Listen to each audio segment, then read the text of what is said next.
Nữ phụ pháo hôi trong tiểu thuyết xuyên sách thời đại.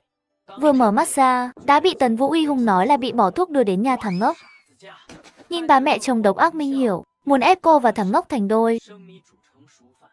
Tiên Hoa đầy máu, mắt đỏ ngầu. Đúng lúc Giang gia có người lính 2 năm chưa về là Cương Vực, đẩy cửa bước vào. Cô lao tới, đổ mạnh thuốc vào miệng người đàn ông. Thậm chí dùng miệng chặn lại và đe dọa, đã hôn rồi nhé. Nếu anh không cưới tôi sẽ đi báo anh. Anh là quân nhân, danh dự của anh chắc chắn quan trọng hơn của tôi, đúng không? Nhà tôi muốn người sống sờ sờ. Cô đưa một người nửa sống nửa chết tới đây là ý gì? Ôi chao, bà thông gia ơi. Tôi cũng chỉ muốn mọi chuyện thành công thôi mà. Con bé này nếu tỉnh táo, làm sao chịu ngoan ngoãn tới đây? Đâu đầy máu thế này, còn sống nổi không? Sống được, chắc chắn sống được. Thấy không, vẫn còn thở kìa. Tôi đã chuẩn bị kỹ lưỡng. Đây là thuốc dành cho lợn nái đấy. Đúng thế. Ở nhà tôi đã đổ cho con bé này nửa liều. Lát nữa, bà cho nửa liều còn lại vào miệng thằng Quốc Đống nhà bà. Hai đứa thành đôi, chuyện xong xuôi. Rồi con bé sẽ sinh cho bà một thằng cháu mũm mĩm. Thế là đẹp cả làng. Được không? Sao lại không được? Năm ngoái lợn nái nhà tôi dùng thuốc này, đẻ một lứa. Tận 18 con heo con đấy. Huống chi với tình trạng của thằng Quốc Đống nhà bà. Không cho nó ôm thứ này thì làm sao được? Bà còn muốn bế cháu nội không hả? Những mẩu đối thoại vụn vặt xuyên qua màn sương ý thức. Ký ức xa lạ như dòng lũ tràn vào đầu cô gái. Mình xuyên vào tiểu thuyết thời đại. Thành nữ phụ pháo hôi bị bán cho thằng ngốc, đang nằm ở điểm khởi đầu bi kịch. Bị mẹ kế đánh ngất cho uống thuốc giúp thằng ngốc nam chính chữa khỏi bệnh, nhưng bị nam chính bỏ rơi. Cuối cùng chát thảm dưới gầm cầu vượt. Mình tuyệt đối không đi lại vết xe đổ. Cô cố gắng nhớ lại tình tiết trong sách. Một bóng dáng màu xanh quân phục hiện lên trong ký ức. Cương vực, điểm đột phá của mình chính là cương vực. Trong sách nói cương vực quanh năm ở bộ đội, hiếm khi về nhà. Mà hôm nay lại đúng là ngày cương vực trở về sau 2 năm không về nhà. Tính thời gian, cương vực giờ chắc cũng sắp đến. Nhìn kìa, lại tới nữa. Chừng này sao đủ? Cho thằng Quốc Đống nhà bà uống thêm đi. Phải mạnh tay, làm tới nơi mới có sức, dễ sinh con trai. Mấy người hợp sức hại tôi. Không sợ tôi báo lên đội trưởng sao? Nửa đêm thế này. Cô đi đâu mà báo? Cô đã đến đây rồi. Danh tiếng nhà họ Giang giờ còn bị thuốc nữa.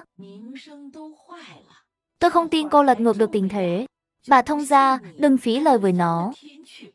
Cất thuốc lại. Đi cho thằng Quốc Đống uống. Tiên Hoa bưng bát thuốc, đứng ngay trước mặt cương vực vừa bước vào, không đợi anh phản ứng. Cô đổ cả bát thuốc vào miệng cương vực, thậm chí để anh nuốt xuống. Cô còn dùng miệng mình chặn miệng anh. Muốn tôi gả vào nhà họ Giang cũng được. Nhưng tôi không gả cho thằng ngốc. Tôi muốn gả cho anh. Tường Quế Hoa phản ứng lại, con nhỏ này dám nghĩ thế thật. Giang Ngọc là người nó mơ tưởng muốn gả cho Giang Ngọc. Đó là một cái giá khác. Sắc mặt Vương Xảo cũng chẳng khá hơn, ai ngờ được. Thằng em chồng 2 năm không về, lại đột nhiên về vào tối muộn thế này. Còn bị Tiên Hoa cho uống thuốc hư. Đã hôn rồi nhé. Anh không cưới tôi. Tôi sẽ bảo anh quấy rối. Anh là quân nhân. Danh dự của anh chắc quan trọng hơn của tôi. Sống bao năm nay, chưa từng bị ai đe dọa thế này.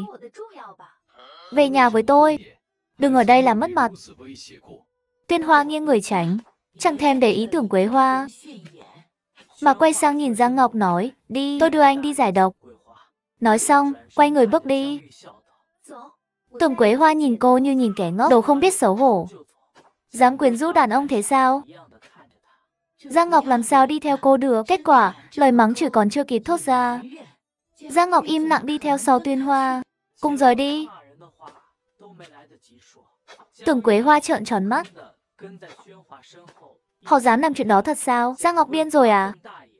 Người phụ nữ xuyên sách thành nữ phụ pháo hôi thời đại. Vừa mở mắt ra, đã bị mẹ kế cho uống thuốc, ném vào nhà thằng ngốc. Nhìn mẹ kế muốn bán cô cho nhà họ Giang, máu me đầy người, mắt đỏ ngầu. Đúng lúc người lính 2 năm chưa về của nhà họ Giang cương vực đẩy cửa bước vào. Cô lao tới, đổ mạnh thuốc vào miệng người đàn ông.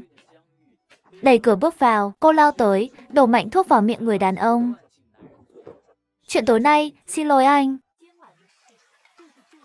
Trong tình huống đó, tôi chỉ có thể nghĩ cách này.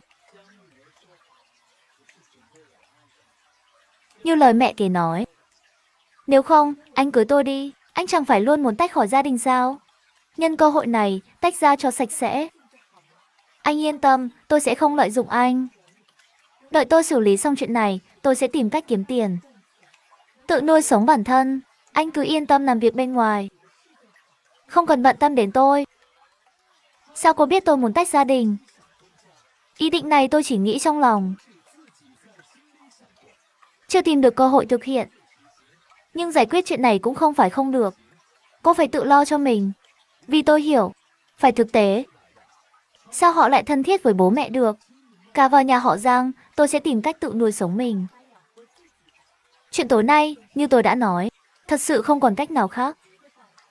Tôi sẽ cố gắng hết sức bù đắp cho anh, hy vọng anh cho tôi một cơ hội. Nhìn cô sốt sắng như muốn thề với trời. Giang Ngọc cau mày, nuốt lời. Phải nói rằng, trong tình huống lúc đó, cách làm của cô đúng là táo bạo. Xui xẻo thay, người bị hại là tôi. 2 năm qua tôi luôn làm nhiệm vụ ngoài kia. Lần này về là kỳ nghỉ đặc biệt sau khi thăng chức. Sếp bảo tôi về nhà thăm gia đình, tiện thể giải quyết chuyện cá nhân. Dù đã đến tuổi, nhưng tôi không có ý định lập gia đình, chưa từng nghĩ sẽ có vợ ngoan ngoãn.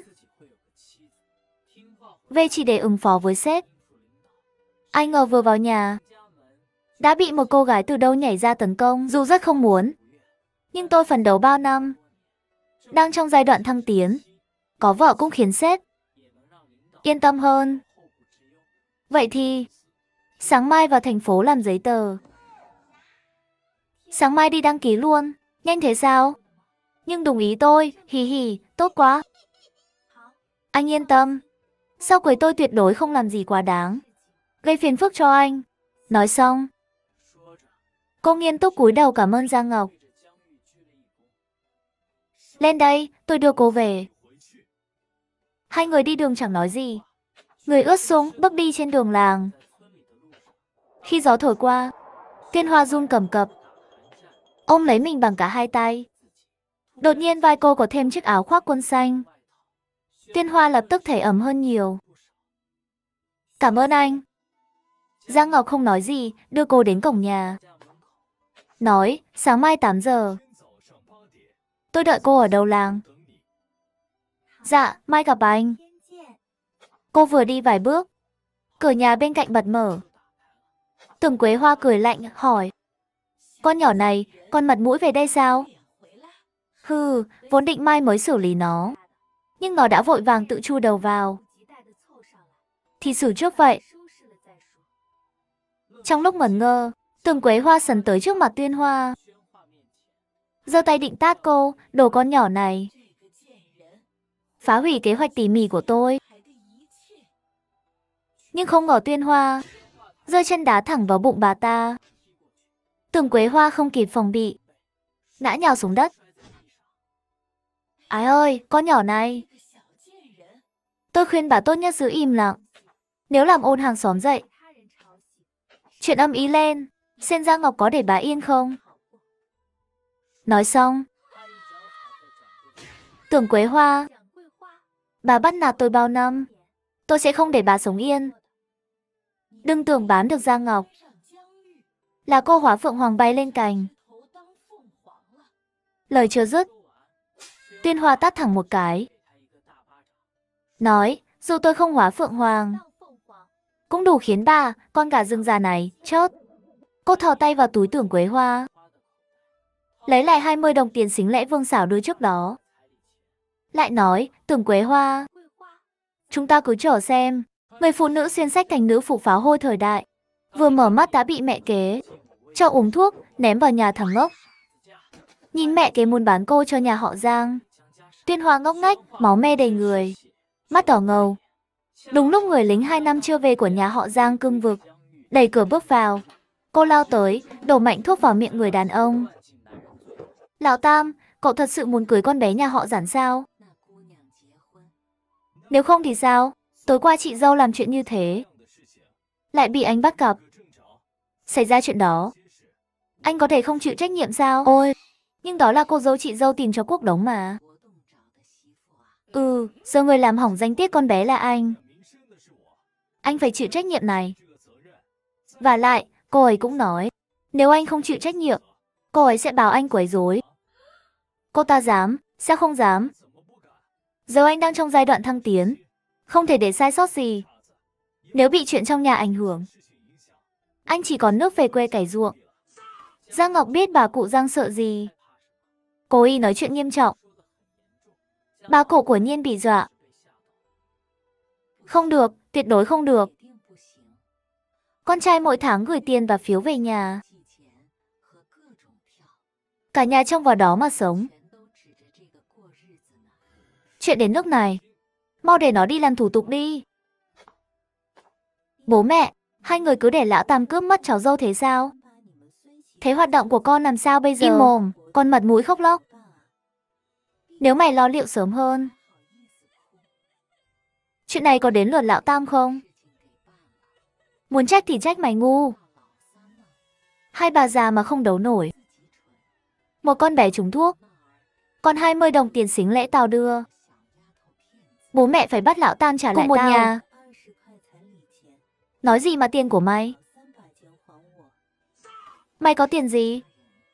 Chẳng phải toàn tiền lão Tam gửi từ bộ đội về sao? Sau này không được nhắc chuyện này nữa. Nếu để lão Tam nghe được, tao đánh chết mày. Bà cụ Giang trừng mắt độc ác nhìn Vương Sảo. Vương Sảo bị ánh mắt đáng sợ của bà làm hoảng, dù thấy ấm ức,